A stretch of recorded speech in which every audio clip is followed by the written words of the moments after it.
Obviamente el Colegio de México, digamos que tuvo una impronta muy fuerte de su origen en la Casa de España.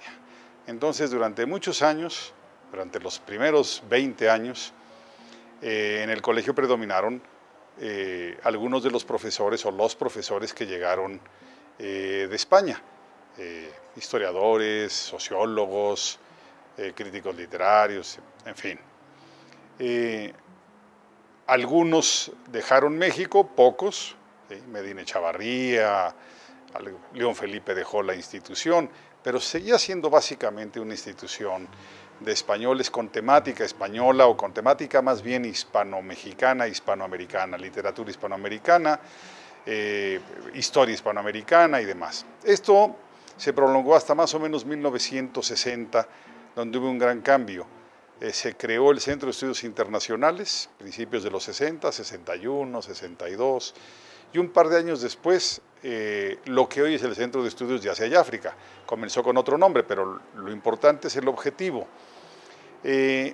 Confluyeron dos motivaciones.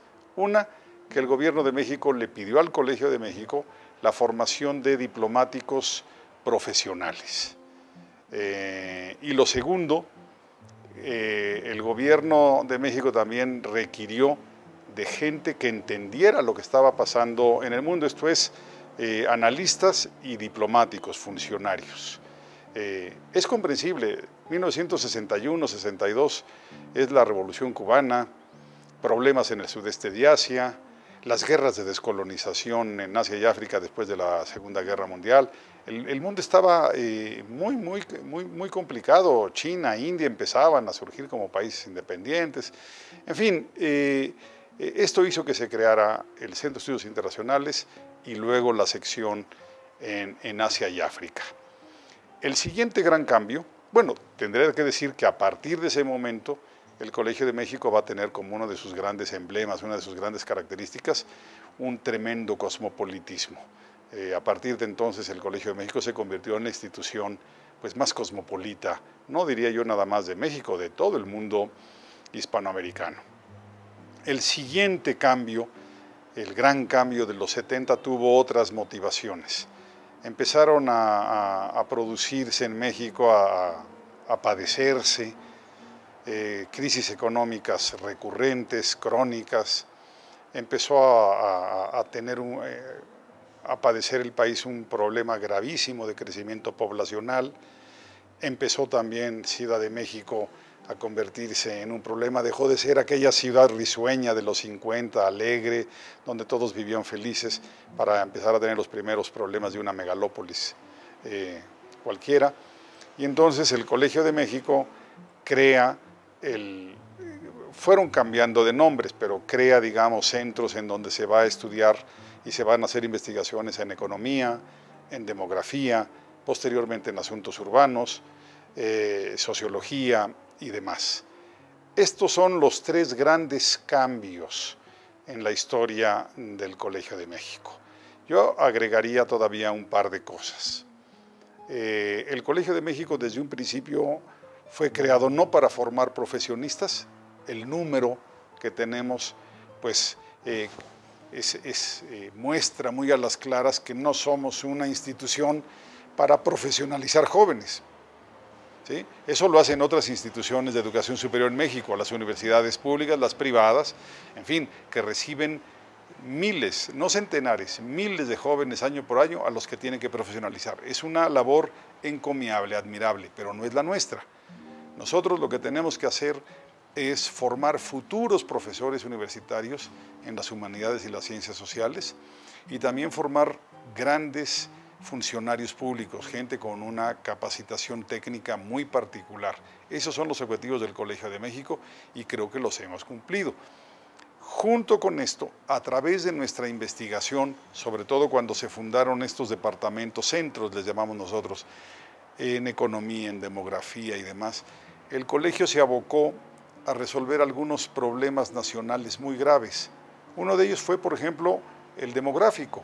El presidente Víctor Urquidi le hizo saber al presidente de México, en aquel entonces Luis Echeverría, que la política poblacional del país estaba totalmente equivocada, que si no se paraba el crecimiento poblacional, la tasa de natalidad, íbamos a tener 150 millones de habitantes en el año 2000. Hoy tenemos poco más de 110 en el año 2013. O sea, sería de verdad muy difícil darle calidad de vida a ese número de habitantes. Otra política pública, digamos, definida por el Colegio de México fue la de la apertura de la economía. Hasta hace unos años la economía de México era una economía muy cerrada y bueno, teniendo una frontera como la que se tiene con Estados Unidos tan grande, con tantas potencialidades, pues lo que nos llevaba era, digamos, a una economía donde había un mercado negro y unas transacciones poco propicias, y por otro lado a no aprovechar, a desaprovechar esa posibilidad enorme de crecimiento. Entonces, egresados del Colegio de México, un ex estudiante, ex profesor y ex director de economía, Serrapuche, es el que lleva a cabo el TLC, acompañado de otros colegas de aquí del colegio. Un último ejemplo, un profesor del Colegio de México, del Centro de Estudios Sociológicos, fue el primero que empezó a trabajar en México, a investigar en México en serio el problema migratorio. Se llama Jorge Bustamante y finalmente se fue a crear el Colegio de la Frontera Norte. Este a lo mejor sería, ya que menciono el Colegio de la Frontera Norte, un cuarto cambio. El Colegio de México decidió no crecer, pero sí aceptó que hubiera una multiplicación de instituciones con un esquema similar al nuestro, y fue así como empezaron a crecer a principios de los 80 colegios en algunas partes del interior del país.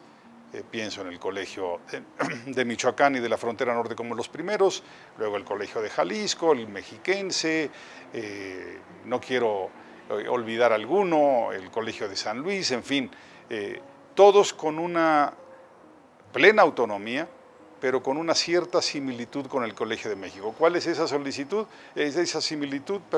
Muy sencillo. Institución pequeña, humanidades y ciencias sociales, aunque en los colegios de provincia predominan las ciencias sociales, investigación y docencia de alto nivel, y algo muy importante que nos caracteriza a todos los colegios del interior del país. Hay que ubicar en cada región la problemática fundamental.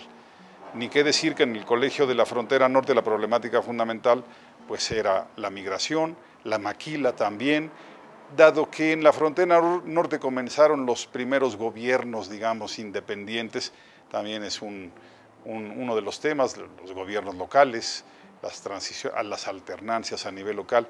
En fin, en Michoacán, por ejemplo, la problemática fundamental es la sociedad rural. Michoacán es prototipo de sociedad rural. En San Luis Potosí es el agua, la migración, pero como expulsión, no como paso. En Jalisco sí tiene algo de humanidades, dado los escritores que tiene Jalisco, el mexiquense, la conurbación, en fin, esos son los temas que cada sede, cada colegio define como la problemática de su región. Y repito, investigación de alto nivel, posgrado de excelencia. Eso es el modelo colegio.